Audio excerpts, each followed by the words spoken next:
तारू ससुरा भूली न जइहा पियावा के बाही में झूली न जइहा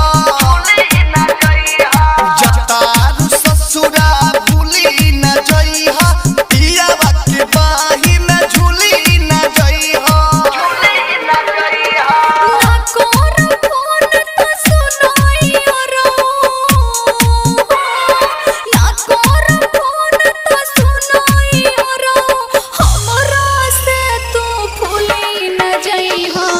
तारू ससुरा भूली न जइहा पियावा के बाही में झूली न जइहा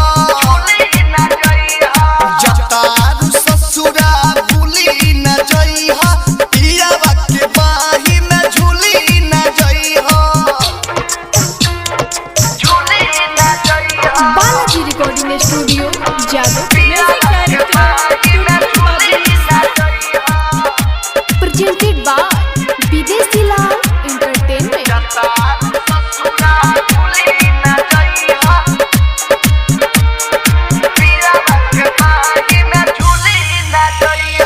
खातू क्रिया फोनो त करबू खातू क्रिया फोनो त करबू ससुरा में जाके नहीं बिसरबू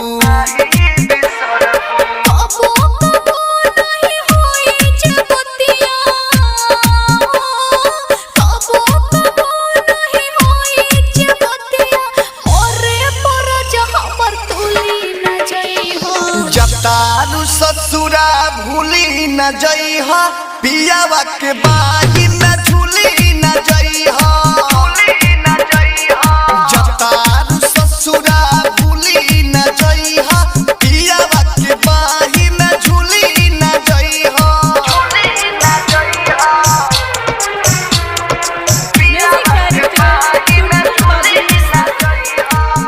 presented by विदेशी लाल एंटरटेनमेंट।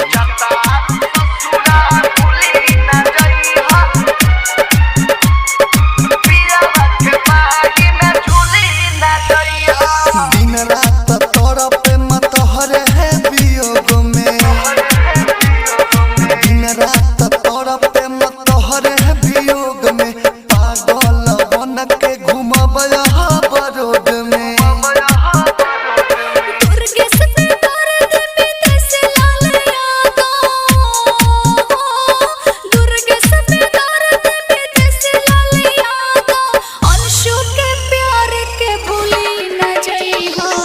तारू ससुरा भूली न जइहा पियावा के बाही में झूली न जइहा तारू ससुरा भूली न जइहा पियावा के बाही में झूली न जइहा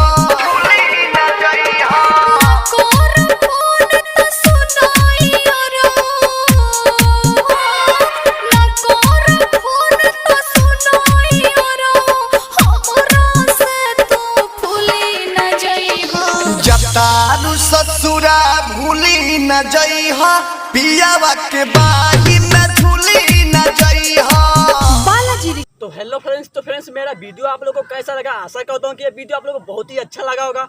अगर वीडियो अच्छा लगा है तो प्लीज़ वीडियो को लाइक कर दीजिए, कहा है कि बहुत मेहनत से वीडियो बनता है।